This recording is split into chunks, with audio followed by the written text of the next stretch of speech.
You have reached the session on working with groups of our Kilos-Unlad e-learning course program. Today, we will discuss the integrated delivery of social development programs by the social service workforce under the implementation phase. This stage marks the execution of the household intervention plan. It involves accessing of services and resources both within and outside the department through multi-stakeholders engagement. It includes activities that support prevention and response to non-complying household beneficiaries. Hence, systems concerns and case management intersects in this stage. We shall be discussing 6 topics under the integrated delivery of social development programs by the social service workforce. Number 1, working with groups. Number 2, working with communities. Number 3, the grievance redress system. Number 4, the rules on exemption to program condition. Number 5, the case referral pathways. And number 6, the support services intervention. The family development sessions, or the FDS, a major part of the 4Ps program, shall be discussed in a separate training. Let's begin the discussion on working with groups. Before we dive in, here are the session objectives. Number 1, identify and describe the different steps in working with groups, including their corresponding CM forms. And number 2, identify appropriate support group to be formed based on the case sample. The formation of groups aims to convene household beneficiaries with common needs and problems. This doesn't only maximize the participation of the beneficiaries, it also creates a space for identifying possible solutions to problems and collectively implementing said solutions to achieve the unified goal of the group. Building support groups happens in the implementation phase, where common issues emerge in some members of the parent group cluster. By this stage, the case manager already has a deep understanding of the characteristics of the household beneficiaries. Hence, he or she can ably identify entry points for group building or formation.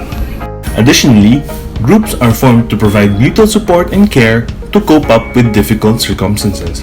It is an avenue for members to learn from their peers and share solutions on common concerns like parenting and addressing malnutrition. Aside from these, the support group also functions as a mechanism for peer monitoring and mutual encouragement. There are 4 steps in working with groups. 1. Group composition and formation. Number 2. Group focus assessment and planning. Number 3. Action phase. Number 4. Evaluation and termination. The first step is group formation. Based on individual assessments, it starts with selecting 8 to 10 beneficiaries with common needs, problems, or interests.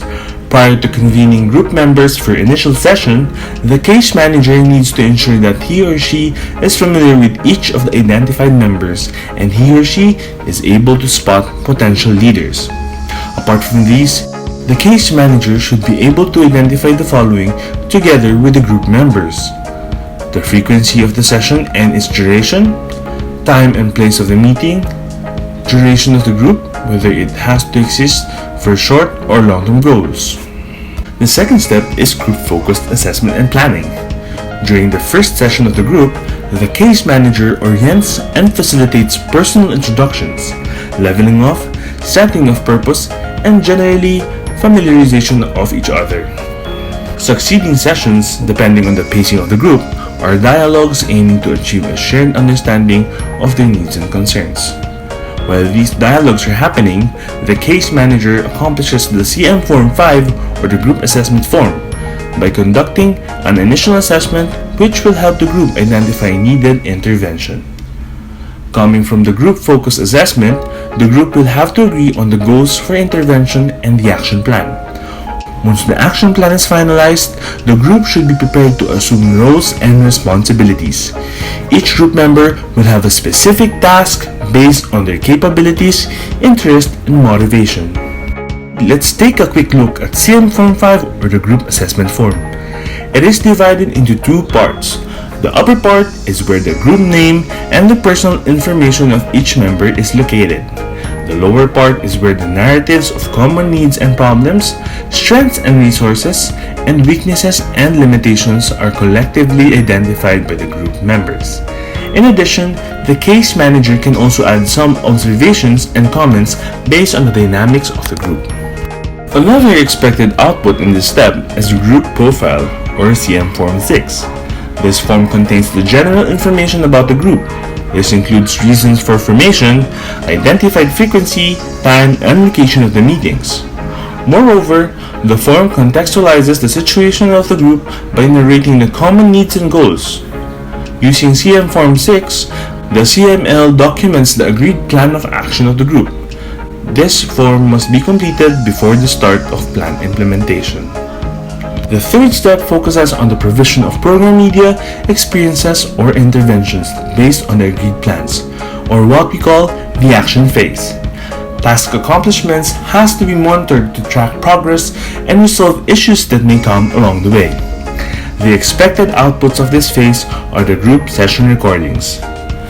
The case manager has to keenly observe the group dynamics, patterns of interaction, power sharing, tensions, and conflicts, and assist the groups in overcoming these occurrences to promote growth and cohesiveness among its members. By this time, the case manager may act as a mediator during conflicts and a broker in accessing programs and services to meet their desired goal. The fourth and final step of the group work process is the evaluation and termination. In this step, the case manager has to convene the group and evaluate the outcome of their efforts. Guided by sets of indicators, the group has to measure the quality of the group experience vis-a-vis the agreed plan of action. The expected output of this phase is the group evaluation report. Group termination may be done through a simple ceremony to affirm lessons learned as a guide for the future. Let's return to the case of Aling Tere. What kind of support group do you think she needs to be in? There are several possible answers. It could be a support group for survivors of abuse, a support group for single mothers, and many more. While identifying which support group Aling Tere should be in, we should also check if she has the potential to be a leader. Try to do the same for your own case studies. Which support group should the household be part of? Thank you for joining us in this session. Hope you're able to learn how to work with groups. Congratulations and see you in the next session.